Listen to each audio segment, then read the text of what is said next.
Гостиница реально очень прикольная. Я за все время путешествия еще похожего плана не был. Там раньше был джазовый клуб, и там играл Луи Армстронг. За эту американскую поездку уже 4-я гостиница у меня на счету, новенькая. Вы выехали из Бостона, въехали в Кембридж. Ну, как будто бы многие могут подумать, что вы находитесь именно в Бостоне. Ну что, ребята, пойдем покажу вам эту крутую гостишку. Друзья, всем привет! Я сейчас в Бостоне, в отеле.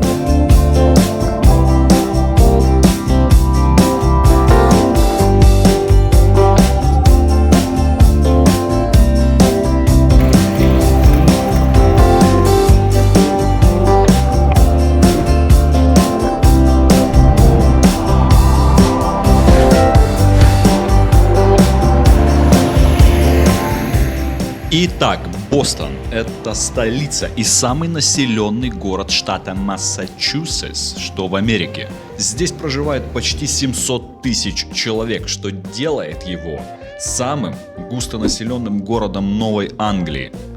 Бостон – один из старейших городов Америки. Он был основан в 1630 году переселенцами из Англии. Отсюда, собственно говоря, и происходит название региона Новая Англия. Но все-таки город пока очень и очень молод, если сравнивать его с основными европейскими городами. Ему нет даже 400 лет. И хочу сделать вам небольшой рум-тур, хотел-тур. Я не просто так хочу это сделать, потому что отель, гостиница реально очень прикольная. Я за все время путешествия еще похожего плана не был. Посмотрите.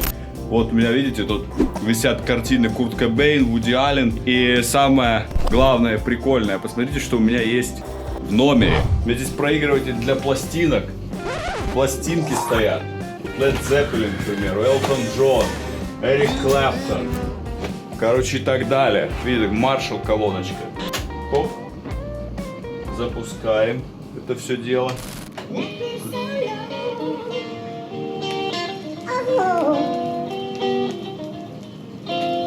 Класс.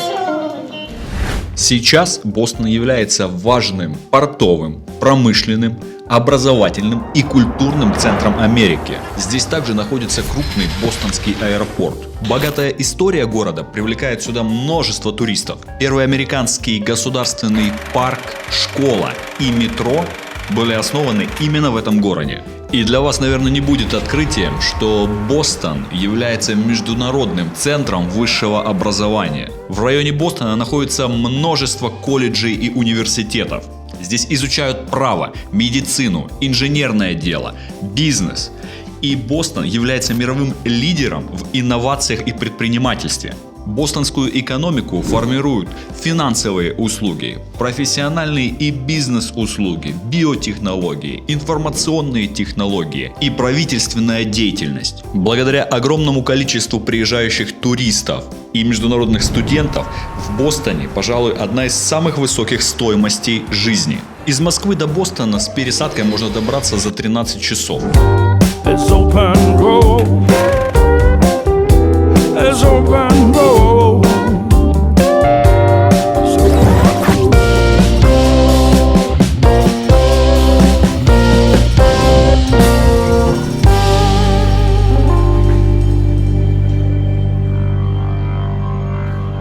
Друзья, кстати, гостиница, где я остаюсь в Бостоне, называется она Бакминстер.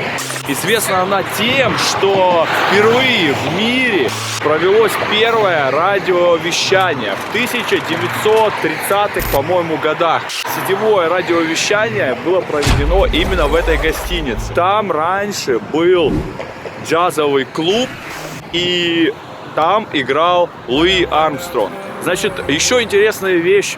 Но Массачусетс известен, конечно, своими университетами, которые неоднократно занимают первые места в мире. Это Гарвард и MIT. Массачусетский институт технологий. Эти университеты на самом деле, да, они находятся не в Бостоне. Они находятся в городе Кембридж. Кембридж, Новая Англия, который находится в Америке. И вот я сейчас на мосту, очень прикольно как бы показать могу вам. Вот я на мосту, и вот с той стороны это Бостон. Как раз вот где MIT и где Гарвард, это через мост вот на эту сторону. И это уже город Кембридж. Понимаете? И в Кембридже здесь проживает около 100 тысяч человек. Вы выехали из Бостона, въехали в Кембридж, ну как будто бы многие могут подумать, что вы находитесь именно в Бостоне, понимаете? Само название Бостон происходит от точно такого же названия города в Англии, откуда, собственно говоря, и были переселенцы. Забавно, что когда в Массачусетсе в начале 20 века начали выдавать права и номерные знаки на автомобили, сдавать тест на вождение не требовалось. Первый государственный пляж Америки был также основан в Бостоне. В Бостоне также родились многие голливудские звезды, как, например, Марк Уолберг, Ума Турман, Крис Эванс, Мэтт Деймон. И я поставлю ссылочки в описании к данному видео на мои ролики по университету Гарвард, MIT и Бостонский университет. Переходите, смотрите, круто и интересно. Не забывайте подписаться, не забывайте поставить лайк. В общем, смотрите и не пропускайте.